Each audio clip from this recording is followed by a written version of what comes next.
رمضان يا رمضان رمضان يا رمضان رمضان Ораза кабыл болса.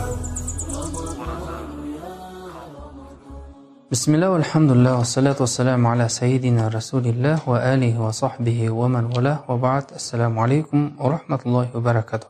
Сұрақ: ораза дегеніміз не? Ораза араб тілінде саум деп аталынады.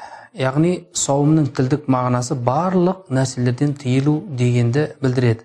Ал шариғаттағы мағынасына келсек, таң атқаннан күн батқанға дейін ораза ниетімен тамақ жеуден және ішуден, сондай-ақ төсек қатынасынан тыйылу дегенді білдіреді.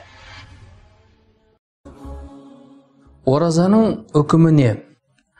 Ораза тұту әрбір мұсылман, ақыл есі дұрыс, балиғат жасына жеткен ер мен әйелге парыз. Алла субхану ва тағала Құран кәрімде «Фәмән шахида минкум аш-шахра фәльясумху» кімде-кім ораза айында болса, ораза ұстасын. Сондай-ақ «Я юхалладина аману кутиба алейкум ас-сияму кама кутиба алалладина мин қабликум лааллакум таттақун». Ей иман келтіргендер, сендерден бұрынғыларға ораза парыз етілгендей, сендерге де ораза ұстау парыз болды.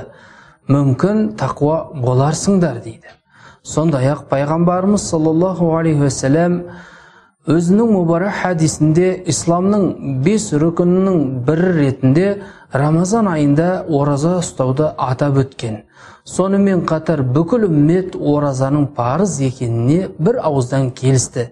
Ендеше Рамазан айында ораза ұстауды парыз екенін біле тұра орындамаған адам күнәһар болады. Ал мойындамаған адам діннен шығады.